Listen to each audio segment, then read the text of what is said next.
How is everybody doing? And welcome back for another Strength Chat episode. This one's going to be a good one. Today I'm joined by a returning guest. He's a coach, he's a mentor, he's an all-round cool guy. Loved the last episode with him. Today I'm joined by the one and only Paul Oneid. How are you doing? Doing great, man. That was probably the best intro. All around cool guy right here. You could just save that snippet and just have that playing Yeah, every time you walk 100%. into a room now. I'm gonna put that in my Instagram bio. Coach, athlete, mentor, or coach. I don't know what it is now. I think it's coach, mentor, athlete because I'm not really an athlete anymore. I think it's all around cool guy. But no, thanks a lot for taking the time to jump on. How are you? What's kind of been happening in your world? I know it's been a while since we last spoke, but Yeah. I always keep an eye out for the content that you share. But how are you? What's kind of been happening in your world recently? Well, when was our episode? Was it two years ago now? Probably around coming up to 2 years ago now, yeah. Yeah, so 2 years ago, I think we might have been living in Houston at the time, Houston, Texas. We did 3 months there, and then we moved back to Canada. And it was during that time we kind of decided, hey, like it's time for us to immigrate and do the whole thing. Um, so we started the immigration process right after that. So that would have been 2024, uh, right around the same time I tore both my quads. So that kind of took a back seat. For anyone who doesn't follow me, I competed in powerlifting for 15 years, done a couple bodybuilding shows, and I had planned on breaking the all-time Canadian record in the squat at my final meet. Did a little bit of a tune-up, lost my balance with 750, pop goes the weasel, two torn quads. So I spent the majority of 2024, 2025 rehabbing that. Ended up doing a bodybuilding show 13 months after the surgery and winning. And then around that same time, Olivia and I decided we wanted to start a family. And so I've kind of transitioned my training more towards what you would call a hybrid athlete, but I hate calling myself that because I'm still a meathead at heart. Um, and during that time too, we finalized our immigration. So April of last year, we immigrated to the US. And so we now live in Charlotte, North Carolina. Yeah, man, I'm just our company's been doing well. We're up to close just over 200 athletes with the company. Myself, Olivia, and five other coaches. And then Coaches Corner U is kind of going through a bit of a transition. So Coaches Corner University is my education platform where I provide continuing education resources, and I'm actually implementing a community aspect to it now. And the goal is to create a space for uh, young coaches, seasoned coaches in the fitness space to be able to ask questions, pressure test ideas, and not be called idiots for doing so. Like one of my callings in life, I think, is to bring people together and to build up the industry. And there's really no place for strength coaches, nutrition coaches to ask questions without being made to feel like they're stupid. Yeah. Like if you put out an idea on social media that is potentially not in agreement with somebody, you're always at risk of getting, stitched, I think they call it, or called out or whatever it might be. But that's how we learn. We learn by having these conversations. So kind of revamping that whole process and then the mentorship is going strong, nice and steady. I'm very particular with who I take as a mentee. It has to definitely fit with my vision for what I want the industry to look like. And luckily for me, there's a lot of coaches who want to participate and build businesses that serve them. Cool. A lot of things going on then. I must admit, I've been listening to Coach's Corner. You've had some really good guests on there. Oh, thank you. I've really enjoyed that, and it might be a little bit of a tangent, but I can 100% relate in terms of moving, immigration, those sorts of things. Is that kind of like with It's all everything else good. going on? How did you kind of manage? I know obviously we'll dive into kind of your training and all those sorts of things. But how did you kind of manage? Because I know for me, it was quite a big stress, and then it kind of like Yeah. spilled into other things. How did you kind of find that? It was almost like a hurry up and wait situation. It was like, hurry up, get your paperwork together. And then 6 months go by, and then hurry up, your visa's in. We're like, what the heck? Um, the visa itself, getting the visa together wasn't terribly hard. We hired a lawyer, so she basically told us exactly what we needed to do. The biggest thing, the biggest challenge that we faced was when you move countries, your credit doesn't follow with you. Uh-huh. So we were, from a financial perspective, we owned our home in Canada, and now we rent.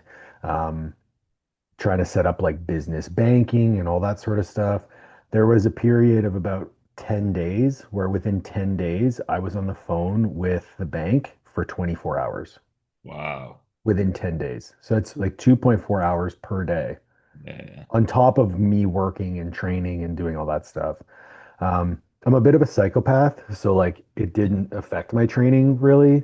Um, Yeah, it's been honestly, other than that, it was super seamless. Charlotte's a beautiful city, very green. The weather's amazing most of the time. We have a big backyard, so our dogs love it, and our neighbors are super kind. So, yeah, it's been pretty good. Oh, nice.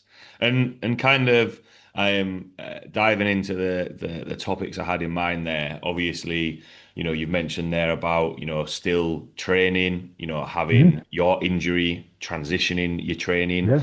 And it was actually something I can't remember how long ago you shared it, but just speaking about kind of identity. Mhm. And from my side, for everyone listening, is um, you know, competed in powerlifting for a long time. I'm a powerlifter. Before that, Yep. I'm a rugby player. That's me. And I think a lot of people can resonate with that and be attached to something.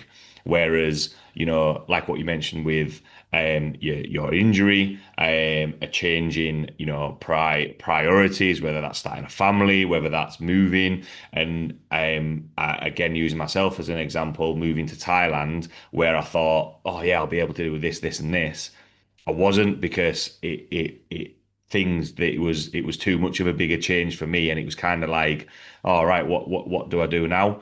And just trying to find that identity on a little bit of a deeper level. So yeah, I just kind of wanted to see what your experience it was for you from your injury to now, and kind of like what you mean about what identity is and trying to find that a little bit deeper to that, if that kind of makes sense. Yeah, absolutely. So this is a topic I think a lot about because I think the way that we see ourselves gets very skewed.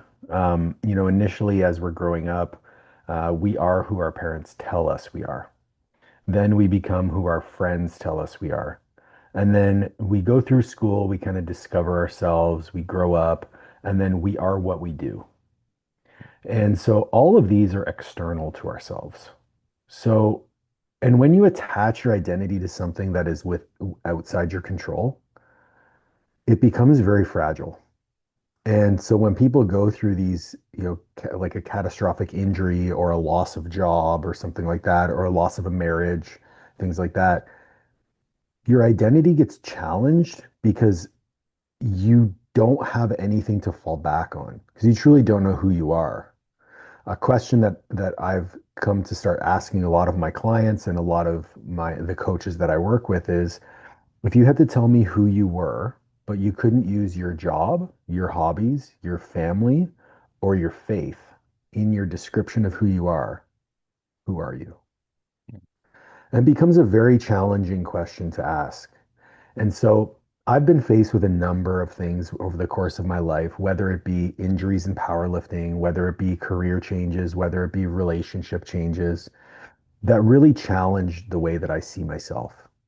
And it wasn't until I was probably like 31, where I went through a very challenging point in my life. And I really had to question, like, who am I at the core? Who is Paul? And, I did a lot of therapy, did a lot of learning, a lot of like personal work. And I got really clear on the man that I am. And when I got hurt, I didn't see it as a challenge to my identity because I no longer was Paul the powerlifter. Yeah, And I'm also stubborn enough to know that if I really wanted to return to powerlifting, I could. yeah, Um, like, was it a few months ago? I was like, I wonder if I could still squat 500 pounds. So I threw a safety bar on my back. I squat 500 pounds. I was like, okay, I guess I can still squat 500 pounds. So, like, and it didn't give me a rush. It was just like, okay, cool. Like, check. Um, but yeah, so it was more when I got hurt, it wasn't a challenge to my identity. It was more, okay, you believe that you are a man who does hard things. This is just another hard thing. Go show yourself who you are.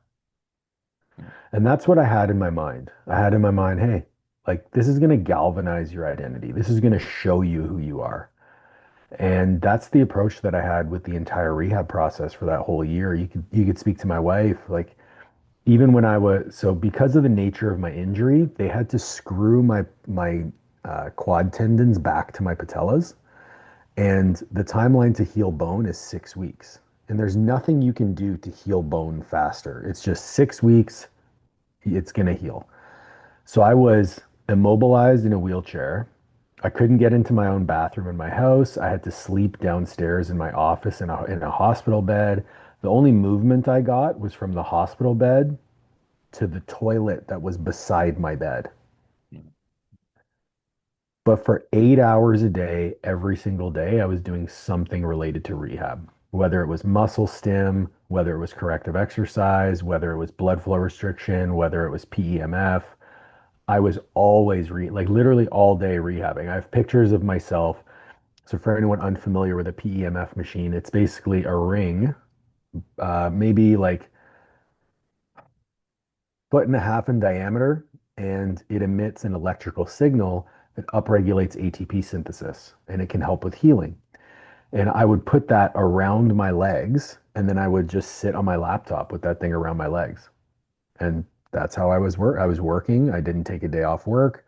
Even when I was waiting for the surgery, I was replying to check-ins. So like you got to do what you got to do. And I'm a guy who does hard things. So I just did hard things. Yeah.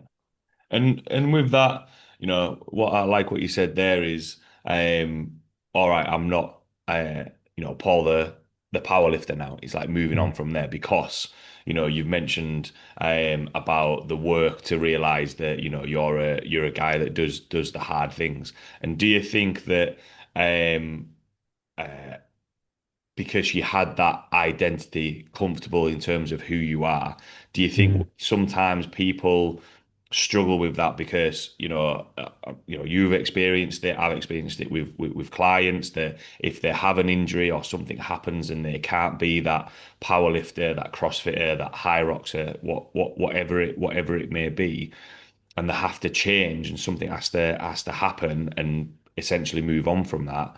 Do you think Mhm. where people struggle is that they see it as they have to find a new identity as Yeah. opposed to just being them, just being you? Yeah. I mean, part of my identity is I love training, right? Like part of my identity is I just love to train. So when I was rehabbing, I was like, well, what's something that I could train for and kind of keep my mind focused on this thing as like a chapter closing? Because I'm pretty big on punctuation marks. So I said, okay, I'm going to compete in a bodybuilding show within a year of tearing my quads. And I didn't necessarily know when that show would be. My wife was prepping for her pro debut or for her pro season. And so when she diets, I tend to diet. I'm like, well, I'll just diet. And then my body started changing. I'm like, okay, like I look pretty good. Like this, it's not bad. The legs are coming back. I think I can do it. And so I reached out to one of our coaches on our team, Jaden, who's a 212 pro, and I was like, hey man, do you want to prep me for this? He's like, are you serious? I'm like, yeah, man, like let's do it. And luckily for me, Jaden has torn both his quads before too. So like Yeah. we have that in common. Um, he's like, it's gonna be tough. I'm like, that's whatever. I'm not afraid of hard work. So we ended up prepping for the show. But the training piece for me, it wasn't about like investing into a new identity. It was just having something to train for. Yeah. And so like after the show, I needed to decide, what am I going to do next? Because we wanted to start a family. So competing in bodybuilding is kind of off the table. I also, for people unfamiliar, like I'm a big guy, but to compete in bodybuilding, I would need to be massive. Like I probably need to be, 260, 270 in the off season and then diet down, be 220, 230 on stage. It's just not a life I want to be living. Yeah. So I was like, well, what's a hard thing that would challenge me enough? And I said, well, I used to be an athlete. I played college basketball. Like maybe I'll start running again. And so hired a coach, as one does, because I don't like programming for myself. I don't want to have the bandwidth. So one of my buddies is former powerlifter. He now runs ultra marathons. He also trains Army Rangers. Phenomenal strength coach, who I met, I think, oh man, it's got to be like 16 years ago. And I was like, "Yo, Cody, do you want to coach me?" He's like, "Are you serious?" I'm like, "Yeah, man, I want to run." He's like, "You tore both your quads." I'm like, "I want to run." So my first workout, I remember it was 5 rounds of 1 minute walk, 1 minute jog. Steven, it fucked my life up. I was destroyed, gasping for air, shin splints. And I was like, all right, I guess this is the hard thing that I'm going to do. Yeah. And so here we are. So that was August 18th. I did my first run. We're May 20th now, less than a year. And I ran 36 miles. So 58 kilometers Nice. last week. So, it's just a matter of chipping away very slowly and making that incremental progress. Yeah, and that ties into doing hard things. When you see that, it's like right, and seeing it as a new challenge, and looking at people who maybe going through that transition in terms of finding something else.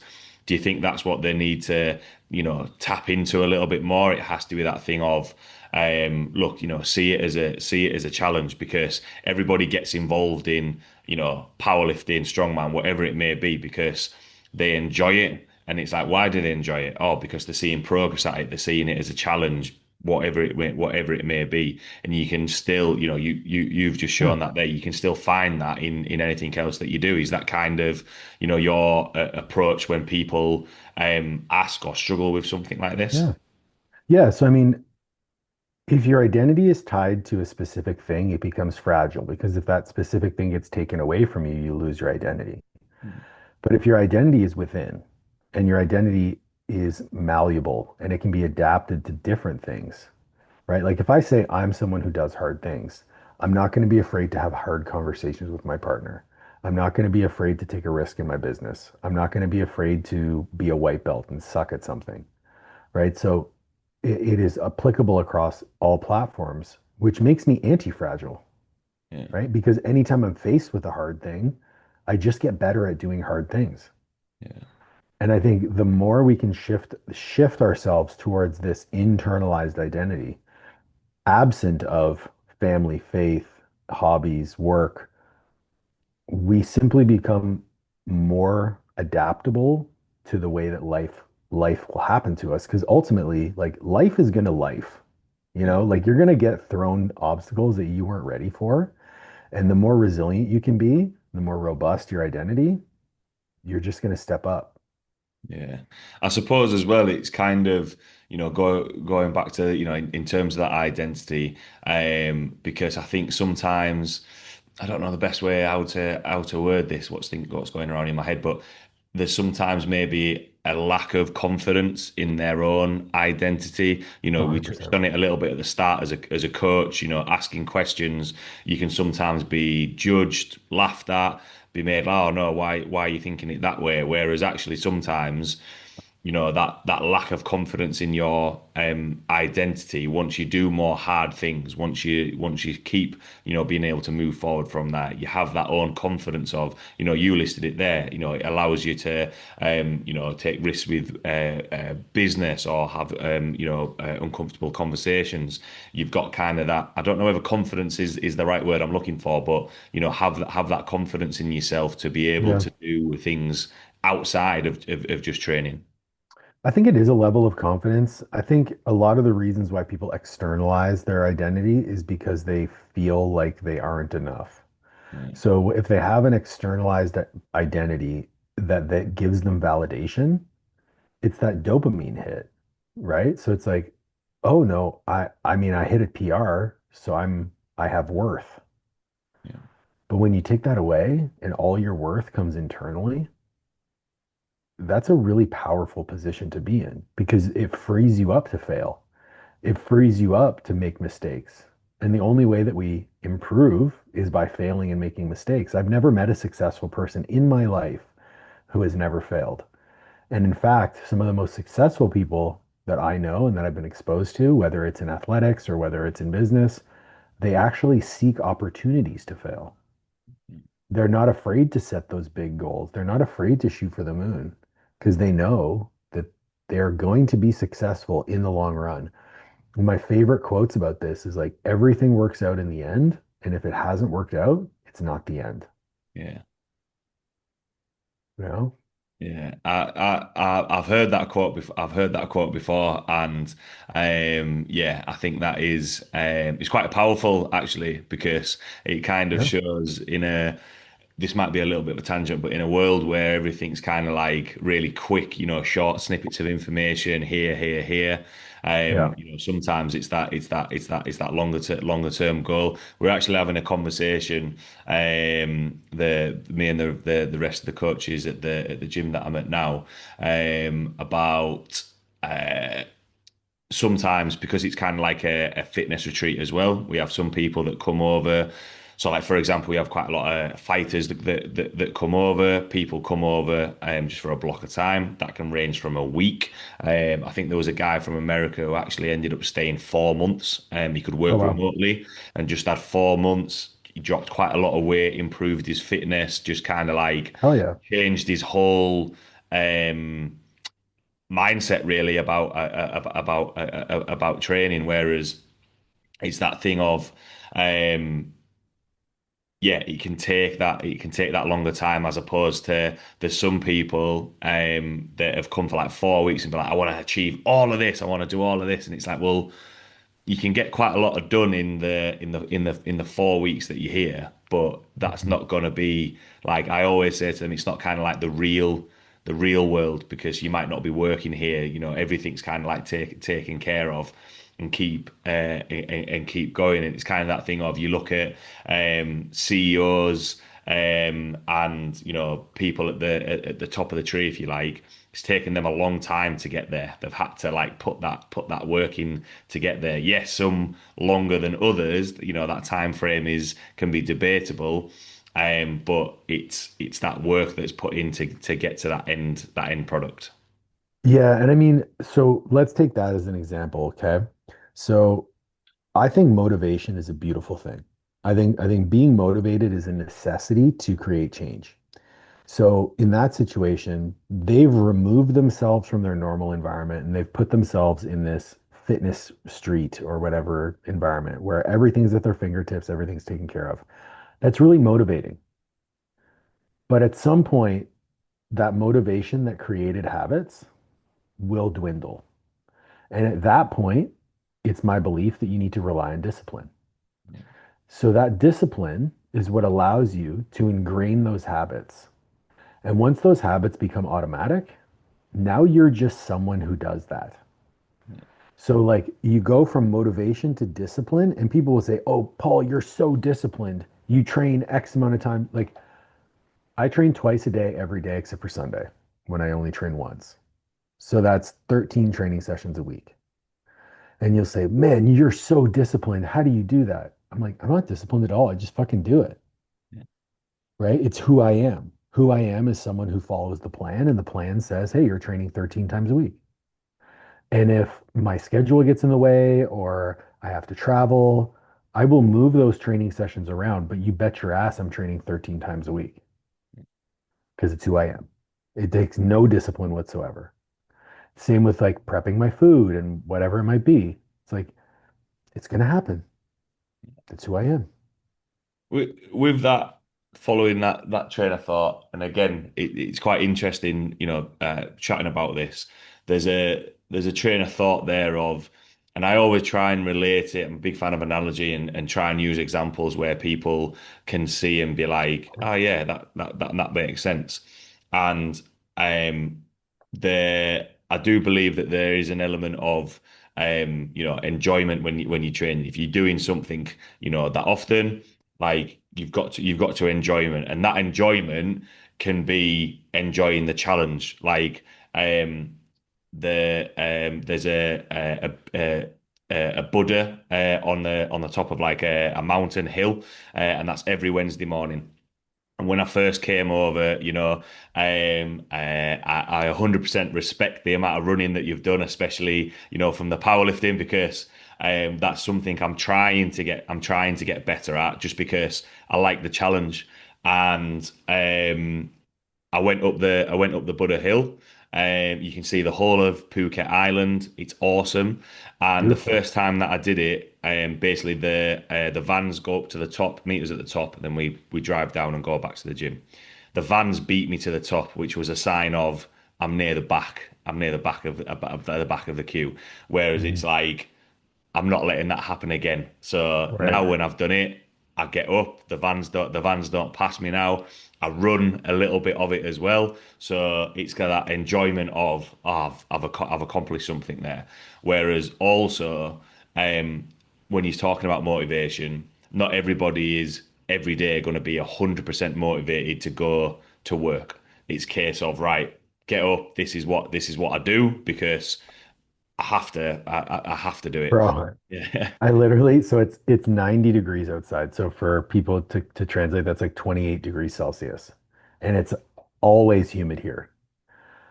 Because of the way that my schedule worked out today, I wasn't able to do my cardio first thing in the morning. Because usually my routine is I'll wake up at 4 and then by about 5:30 I'm doing cardio, whether it be going for a run or I'm in the garage doing cardio. Part of the reason I do that is because it's not 90 degrees. Okay. I just spent the last hour in the garage doing cardio in 90-degree heat because I had to get, there is no fucking way I was motivated to go stand on a Stairmaster for an hour in 90-degree heat, but I did it Yeah, and I felt better. Well, I didn't feel better immediately after, but I felt better after I had a yeah. shower. Yeah. And do you think that, when it's that getting to, because everyone will ask, well, how did you get to that point? Like, Paul, you're training 13 times a week. Like that does come, going back to the quote, or what we were talking before, it comes about with time. But Yeah. seeing that as a kind of, yep, this is what I do. Planning it in, you couldn't do it this time, right? You need to find that time to be able to do it. Especially like I like training in the mornings because it's a little bit cooler. Plus as well, it kind of fits with how my day works in terms of classes, clients, check-ins, and Yeah. all that sort of stuff. But yeah, sometimes I had to basically the hottest time here is between like 1 and like 4 o'clock, and then it drops off and it's quite cool. But I have trained then. Sometimes I've had to train in the outside gym as well, and I'm just like pouring. It looks like Oh I've yeah. just been in rainy season. But it's that thing of I need to get this done because if that mentality of if you had tasks to do for work, even if you were working this amount of hours, but it needed to get done on that deadline, if you like, you would have to get that done. Is that kind of the train of thought that Yeah. you I speak mean, about, or we, myself and my wife have thought a lot about this because we have to embody the values of the business. And so the values of our business are founded in empathy. And empathy is a really beautiful thing because it means that you have an experience that you can draw on that relates to someone else's experience. And when we have clients who struggle with adherence, for example, the question I will always ask is, if you made a promise to somebody to show up at 4 p.m. for a Zoom call, would you show up at 4 p.m. for a Zoom call? And they're just like, yeah, of course. And I said, okay, well, then how come you can't keep promises to yourself? Hmm. And that is a really eye-opening question because it allows them to see where in their life's priorities they actually orient themselves. And so when I tell myself that I have to get this cardio done, that's me making a promise to myself. So my ability to like my self-efficacy, that my confidence and my competence to achieve a goal only goes up the more promises I keep to myself. And if you perpetually break promises to yourself, your self-efficacy goes down. So your confidence in yourself goes down. You're not going to be confident in your ability to pursue the goal. So when you frame it like that to a client, it becomes very simple. If I make a promise to myself, I have to keep it the same way I would make a promise to somebody else. And this is going to sound a bit odd, but I'm going to say it anyway.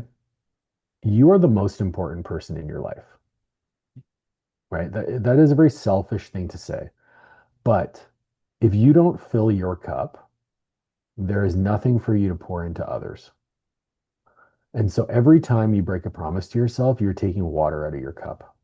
Mm. And eventually your cup will be empty and you will feel depressed and you'll be burnt out and you'll be of no use to anybody. So when I text you before the podcast and say, hey man, I need 5 minutes, it's because I was finishing my meal so that I could be the best person I could be on this podcast for you. Yeah. Yeah, I delayed 5 minutes, but I also know that we've got time. Yeah. So it's all good. Yeah. Now, am I going to do that for a client? Probably not, but I have. Yeah. And ultimately, that comes down to a time management thing, which I can be better with my time.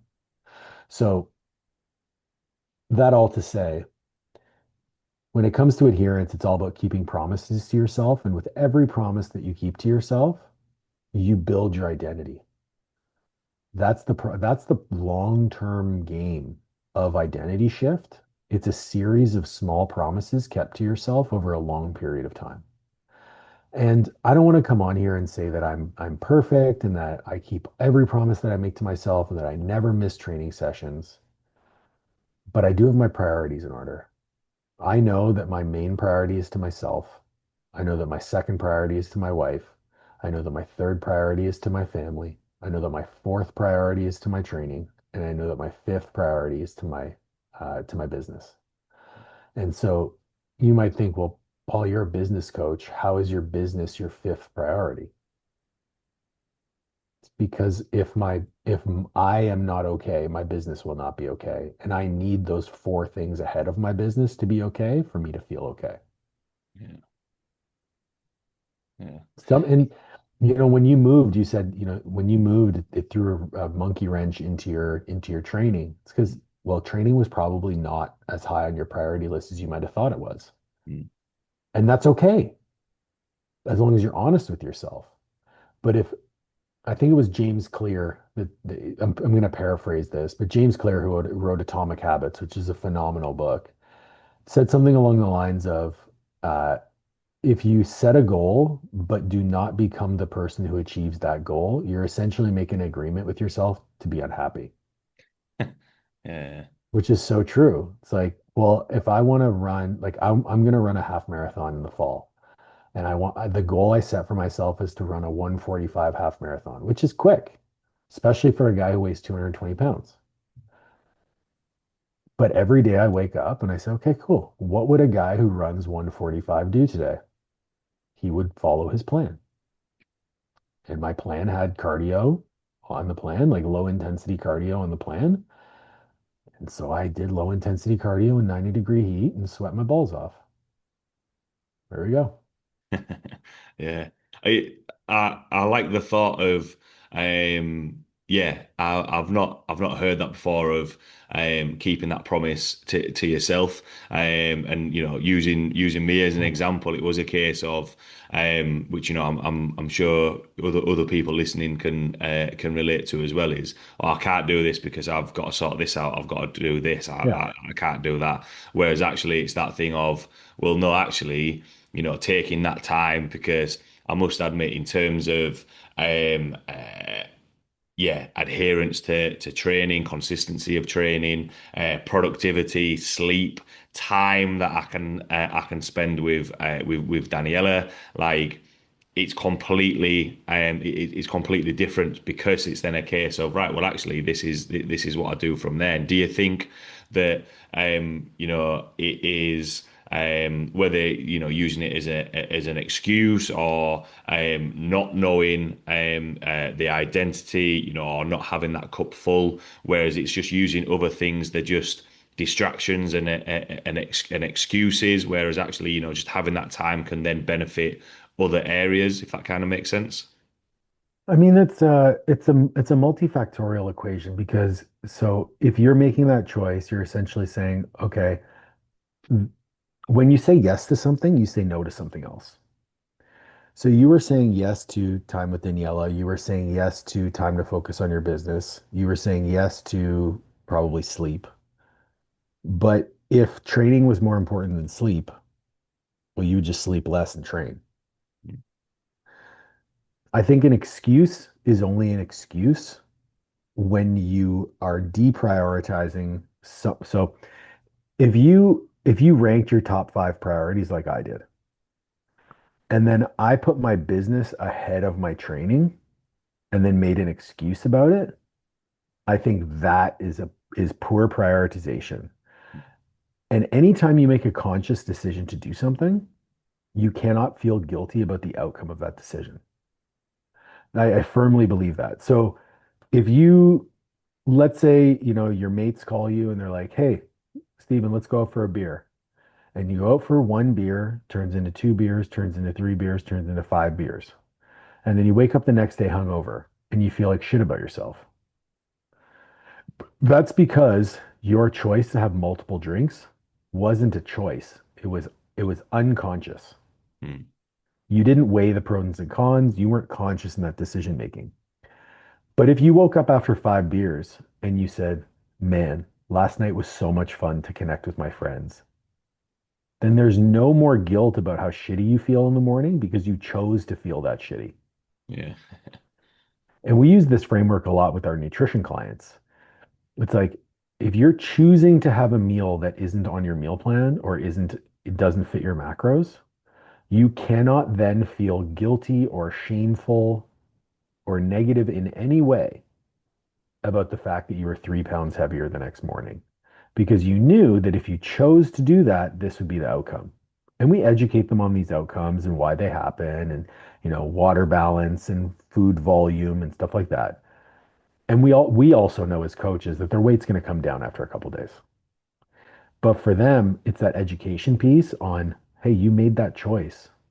And I hope that you made that choice because it made you happy and you were able to connect and you were able to enjoy it. But then you do not have a right to be upset about the outcome. Mm. And when they think about it, they're like, oh, you're right. Like I chose to do that. And I had a beautiful dinner with my wife at a steakhouse and it was delicious.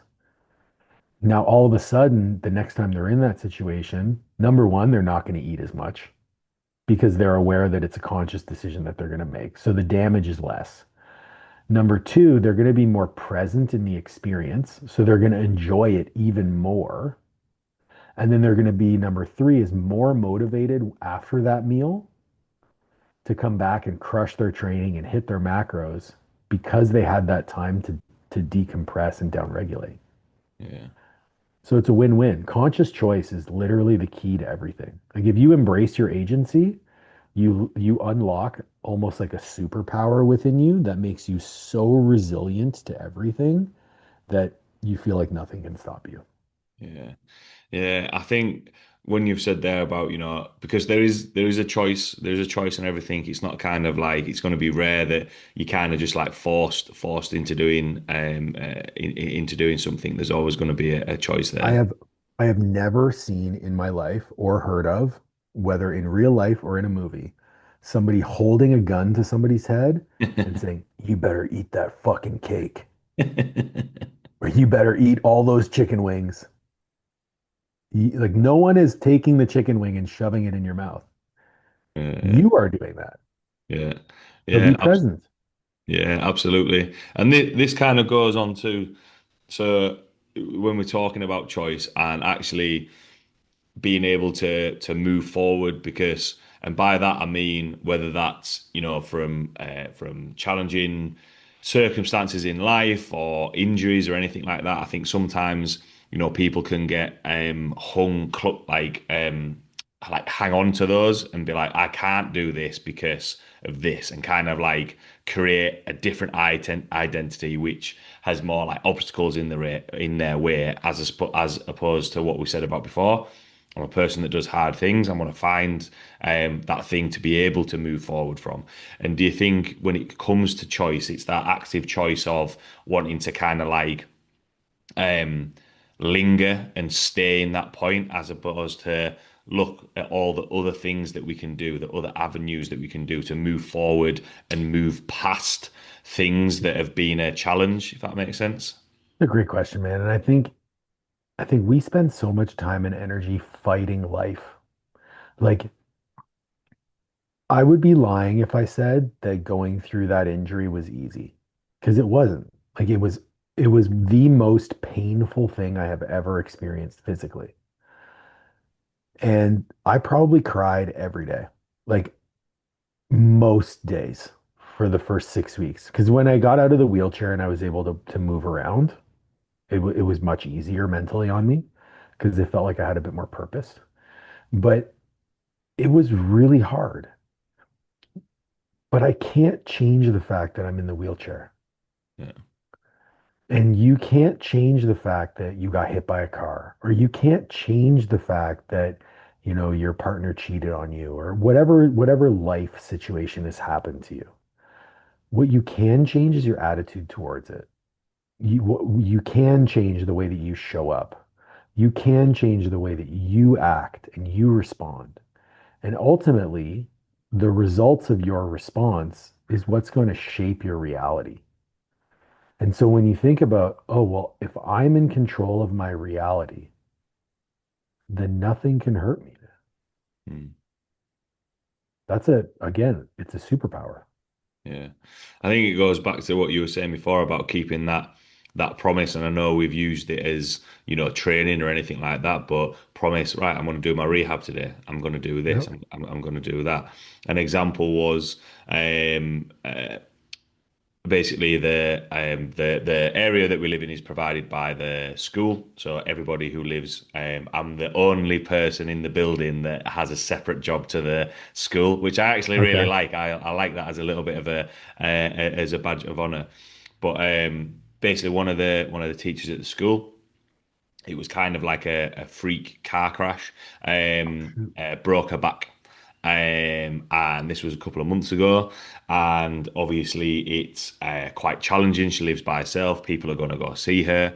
But it's that thing of she's been trying to do her rehab like a little bit just every day, and trying to like keep that promise. And it's that thing of I think she said something like, if she didn't do that, if she wasn't doing that, it would be um she'd just be miserable. And if people were coming round to see her, she wouldn't want to talk to them. She'd just want to Mhm. sleep, watch telly or anything. Whereas actually the fact that she's trying to keep on top of that and keep going, it means that at some point, she'll be able to walk and go for a coffee with her friends and move forward from there. And just seeing that and being able to, again, going back to what you were saying, you're the most important person. So then you can actually be able to do the things that you like, that you want that you want to do, and probably like get to do, right, and be able to go from there.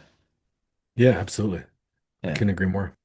Um, the thing that also I wanted to touch on, just in terms of the injury side of things, from like a physiological Yeah. standpoint, and we've spoken a lot about the mental side of things, of wanting to move forward, doing hard things. Is there sometimes a point where, you mentioned there with your bones, that's just going to take six weeks, when you've got a Mm. set time amount of that, and it's a case of, you on the flip side of it, we've spoken about not moving forward, but being able to move forward and wanting to move on to the next thing. How do you kind of manage maybe the constraints, physiologically, physically, to be able to be like, Yeah. okay, for this amount of time, I just need to stay here, and then I'm gonna be able to do this on the next thing even. Yeah, so one of the things that I did, like if we're talking specifically about rehab, was I set guardrails in place. So essentially, the process of a tendon rupture rehab is once the anchors have healed, you're not going to tear the anchors off, right? Because the tendon binds to the bone and then the bone heals over the screws. So once the bone has healed over the screws, the next stage of the rehab is getting that tendon to lengthen. And so because my legs were locked straight, my tendons were really stiff and they were short. And so that process for most people is about 10 degrees per week. So we know that full knee flexion is 120 degrees. That's 12 weeks of rehab. Well, because I did so much rehab in my immobility stage, by the time I got out of the braces, I was already at 70 degrees, 60, 70 degrees of range of motion. So that shortens the duration of that tendon rehab by 6 weeks. Yeah. Now, what I also did, which I advocate for everyone I know, is I implemented isometrics immediately. So I essentially, for every 10 degrees of range of motion that I accumulated, I started training isometrics within that range. And so those isometrics gave the stimulus to my tendon that it's okay to be here. You can lengthen, you can relax. And so instead of it being 10 degrees every week, it was actually 10 degrees every 4 days. Oh, And so again, you're shortening every increment by 4 days. That cuts a number of weeks off your rehab. And the guardrails that I'm talking about were if your knee swelling doesn't return to baseline, and if your range of motion is lost from one day to the next, that means that you've done too much and need to back off. yeah. I had a few days like that, but it was only later on in the rehab process. My body responded quite well. And my left knee was a little worse than my right knee. So it was a bit slower. So essentially, I used the left knee as the benchmark, and I only progressed based on that left knee. And I would assess my range of motion every morning. I would assess my swelling every morning. I would assess my pain every morning. And based on that, I would continue with the plan. And what I did that was very intelligent was that if I didn't feel like I was able to push that day, I would do the bare minimum. So my typical baseline was 2 sets. I just did one. Yeah. I'm still getting some work in, and I kept it moving. I also implemented a lot of tools that uh, I had. Number one, I have a great group of people in my life who are incredibly intelligent, and I was able to learn from a lot of them. So I did a lot of stuff with what, as it relates to pelvic positioning.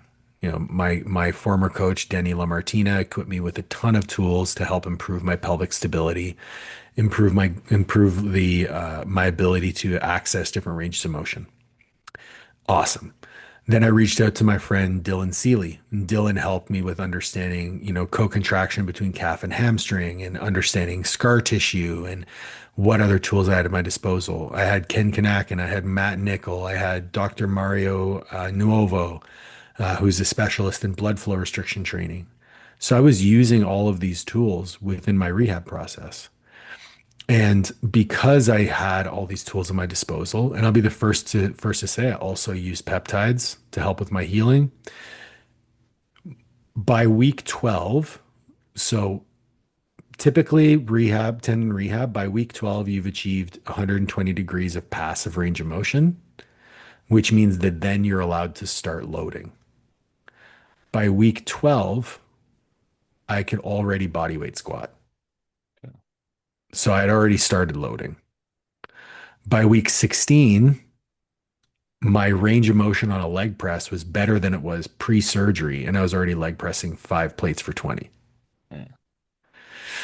The hardest movements to come back were split squats and like anteriorly biased squat patterns like pendulum squats and hack squats, but only because of my pelvic positioning. And the split squats were hard, not because of the front leg, but because of the back leg. Hmm. So I was able to get back to like a Bulgarian split squat where I could shift all my weight to my front foot. I was able to shift to that sooner. So I just progressed that. And I basically started the rehab process with like really heavy posterior chain work. And as I was able to start integrating more quad work, I just kind of added to the menu. And over time, and then it developed into, hey, you're training legs twice a week now. But it started off, hey, isometrics are every day. And then once I was able to start loading, it was like, okay, you're going to train lower body every other day. Then it was every 3 days. Then it was twice a week. And then it just stayed at twice a week because that was my recovery capacity. Yeah. Yeah. Yeah, it's good. It's interesting to know, asking about that because it's that still going back to, right, what can I do? This is what I do, and then building forward, adjusting your training, focusing. All right, well, I can do this split squats. All right, I'm gonna do Bulgarians, which I thought would be an interesting topic to or an interesting question to ask because sometimes, with injuries or something like that, it's a case of, oh no, we've just got to wait. Where it's like, well, actually, no, like you can help that process a little bit more. Um, Yeah. Quite a lot of topics, a couple of tangents thrown in there, Paul, but really enjoyed catching up with you today. I enjoyed the first episode. I love the content that you share. The last question that I'd like to ask, though, from everything that we've spoken about today, for everyone listening, what would be your take-home points or words of wisdom that we've spoken about today? Oh, based on what we spoke about today, oh, that's a good one. I think the biggest takeaway that I would say is being able to answer the question of who are you without using your work, your family, your faith, or your hobbies. Because if you can truly understand who you are as a person and then be able to identify your five priorities in order. So, okay, the two questions. Number one, who are you? Number two is rank your top five priorities in life, with the caveat being you can never sacrifice something below for something that's above. If you can do that and actually hold yourself to that, your decision making process day to day gets so much easier. And all of those decisions will be in alignment with who you are. Yeah. And once that's the case, you have less anxiety, you have more fulfillment, you have more presence. And when you're present, amazing things can happen. Yeah, I think that's a good way of summing up what we've spoken about today because a lot of the challenges that we've spoken about, I think there's been some really good solutions in there, and it's definitely how you've explained things and put things across. I've just felt myself nodding throughout the chat. I'm Good. like, yeah, that makes sense, and I think what I really like, from the first time that we speaking now, it's not crazy complicated. It's not this No. convoluted way of being like, oh, I need to do this, I need to do that. Just you know, effective questions to get the answer of, all right, okay, this is what he does from there. And I think a lot of people sometimes feel as though the answer is going to be, or the solution is going to be way more complex than what it is. It's kind of like getting back to I don't know if basics is the right phrase, maybe not basics, but just getting back to focus on you. So then that way, you then, like what we said before, you can then put that into other things. Yeah, I like to think that the answers to most things are simple, not easy. Yeah. But as long as we have a strong foundation, you can build on it, right? Consistency isn't doing things perfectly.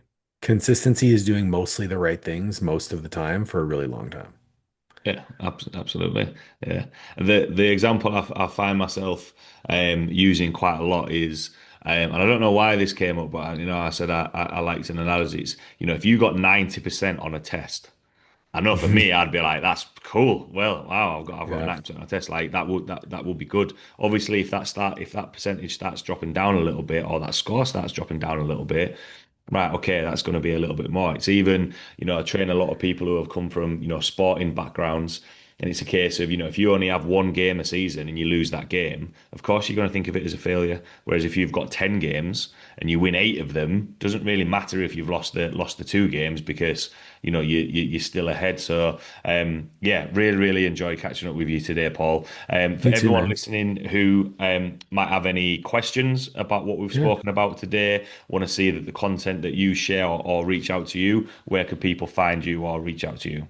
Yeah, you can find me on Instagram at Paul Oneid, Pauloneid. I'm also really working hard on my YouTube channel, so at Paul Oneid underscore MAP. You can also find Master Athletic Performance if you're interested in coaching at Master Athletic Performance on Instagram or at www.masterathletic.com. And then Coach's Corner U. I have the Coach's Corner U podcast, which we should have you on, talk to you about Thailand. So I'll get with you about that. Um, it's at Coach's Corner U on YouTube or the Coach's Corner University podcast on Spotify, Apple, all that stuff. Um, and when we relaunch the platform, I'll be sure to reach out too. We'll get a discount code for your listeners as well. Awesome, appreciate that, and especially for the coaches listening as well. Coaches Corner, 100% listen to that. Like, there's some really cool episodes on there. I've definitely enjoyed them. Um, Appreciate that, man. yeah, no worries. Thanks again, Paul. Thanks a lot to everyone listening, and I will catch you all at the next episode.